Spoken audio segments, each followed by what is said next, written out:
नमस्कार दोस्तों, स्वागत है आप सभी का हमारे YouTube चैनल में। दोस्तों, इस राशि वालों, अपनी पत्नी के अलावा इस एक स्त्री से संबंध रखना पाप नहीं होता, गंदा है, पर यही सच है। यह बात सुनकर आपको थोड़ा अजीब जरूर लगेगा, लेकिन इस बात की गहराई जानने के बाद आपको भी समझ में आएगा कि यह कितनी सच्ची बात है। आमतौर पर पत्नी के अलावा पराई स्त्री के साथ संबंध रखने को गलत माना जाता है। समाज में भी इस तरह के संबंधों को गलत नजर से देखा जाता है, लेकिन शास्त्रों के अनुसार कुछ विशेष परिस्थितियों में ऐसा करना तर्क संगत माना गया है। किसी भी मनुष्य के जीवन में उतार चढ़ाव आते रहते हैं, कभी दुख तो कभी सुख का आना जाना लगा रहता है। ऐसे में मनुष्य को अपने धैर्य का परिचय देना चाहिए और अपने कर्तव्यों का पालन करना चाहिए। ग्रह नक्षत्र के फेर बदल के वजह से भी व्यक्ति के जीवन में परिस्थितियां बदलती रहती हैं। इस राशि वालों के जीवन में भी इस समय काफी फेर बदल होने वाला है।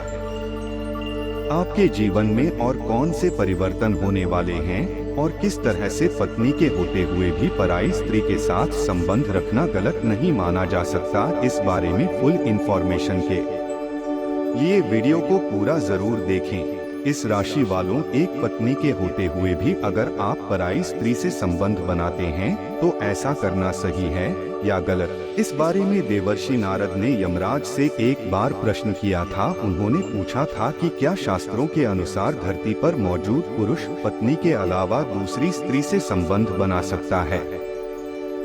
कुछ पुरुष कई स्त्रियों से विवाह करते हैं, क्या यह पाप नहीं है? क्या ऐसे पुरुषों को नरक में डाला जाता है?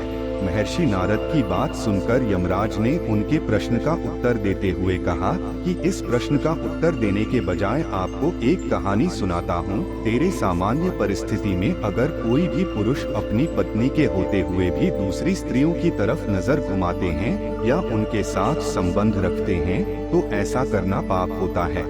लेकिन एक अवस्था में पुरुष अपनी पत्नी के होते हुए भी पराई स्त्री के साथ संबंध बना सकता है, उसे पाप की श्रेणी में नहीं रखा जाता। एक पत्नी के होते हुए दूसरी स्त्री से विवाह करना सही है या नहीं, इस प्रश्न का उत्तर भी आपको इसी कहानी में मिल जाएगा। प्राचीन काल में मध्य देश में एक अत्यंत रूपवान, गुणवान और बलवान राजा थे। धर्मपाल न्यायप्रिय राजा थे। उनकी प्रजा उनसे हमेशा खुश रहती थी और वह प्रजा के सुख दुख का हमेशा ख्याल रखते थे।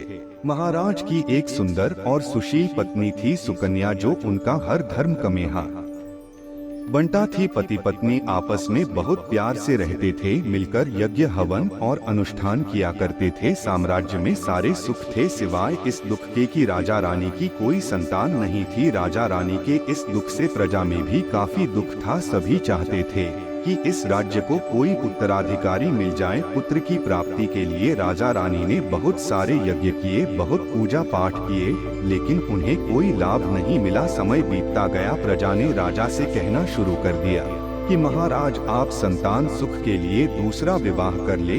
राजा धर्मपाल अपनी पत्नी सुकन्या से बेहद प्रेम करते थे, इसलिए वह ऐसा करने के बारे में सोच भी नहीं सकते थे। लेकिन प्रजा के कहने पर और राजा का दुख देख रानी ने भी राजा से दूसरा विवाह करने का प्रस्ताव रखा। रानी की बात सुनकर राजा ने कहा, अगर मैं आपके रहते दूसरा विवाह करूंगा तो मैं पाप का भागी बनूंगा और मुझे नरक में भी जगह नहीं मिलेगी। राजा की बात सुनकर रानी ने उन्हें समझाया और कहा कि प्रजा की खुशी के लिए, राज्य के उत्तराधिकारी के लिए आपको दूसरा विवाह करना ही होगा। मुझे इसमें कोई आपत्ति नहीं है। आप दूसरी रानी को अपनी सौतन नहीं बहन मानकर उसका मान सम्मान करूंगी। लेकिन राजा तैयार नहीं हो रहे थे। स्वर्ग से राजा के पूर्वजों ने जब यह सब कुछ देखा तो उनसे राजा का यह दुख देखा नहीं गया और उन्होंने आपस में सलाह मशवरा करके राजा को समझाने का मन बनाया। सभी पूर्वजों ने राजा को दर्शन दिया और कहा कि तुम्हारी वजह से हमारी दुर्गति हो रही है, हमारे कुल का नाश हो रहा है।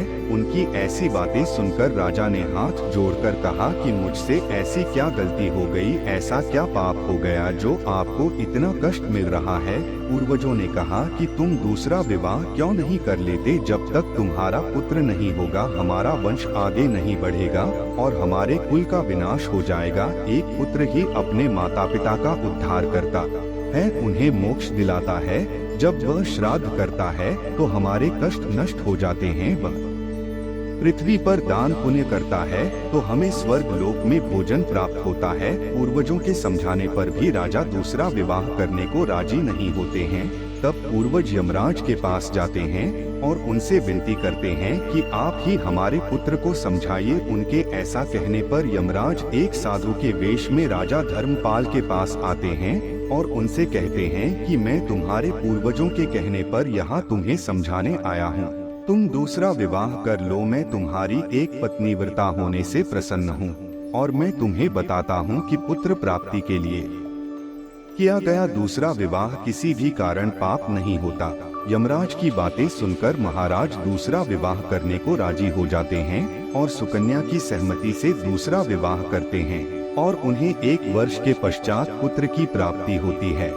उनके पूर्वज और देश की सारी प्रजा बेहद खुश होती है। देश में तरह तरह के उत्सव मनाए जाते हैं। इस तरह महर्षि नारद के प्रश्नों का उत्तर देते हुए यमराज ने यह कहानी सुनाई थी। एक पुरुष अपनी पत्नी के होते हुए भी पुत्र की प्राप्ति के लिए दूसरी स्त्री से विवाह करके उसके साथ संबंध बना सकता है।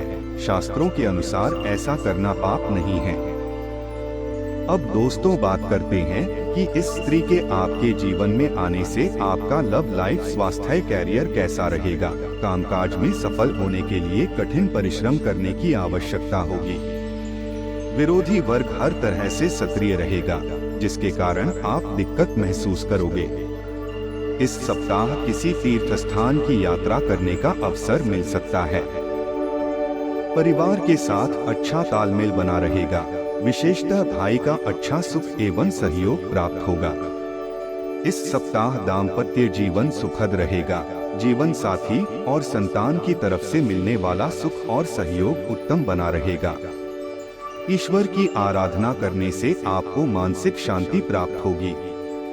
यात्राएं करने के अवसर प्राप्त होंगे। इस सप्ताह व्यापार व्यवसाय में लाभ का सुख हासिल होगा।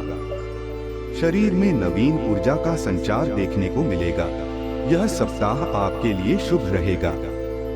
धार्मिक कार्य की तरफ मन आकर्षित होगा। आपको यात्राएं करने के अवसर प्राप्त होंगे। ईश्वर भक्ति में रुचि बनेगी। परिवार का अच्छा साथ मिलेगा। घर में प्रसन्नता का माहौल होगा। आपके अंदर नया जोश और उत्साह देखने को मिलेगा, जो कार्यों को पूरा करने के लिए बहुत आवश्यक और उपयोगी साबित होगा।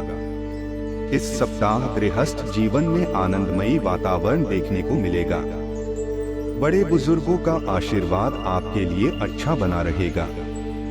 आपके घर अथवा रिश्तेदारी में किसी प्रकार के मांगलिक कार्य का आयोजन हो सकता है, जिसके कारण मन प्रसन्न रहेगा।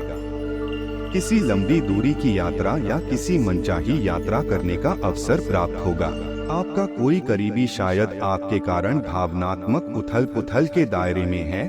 आप एकदम से निष्कर्ष पर पहुंच जाते हैं और इस बार भी आपने सही से समझे बिना ही इस व्यक्ति पर वफादार न होने का आरोप लगा दिया है।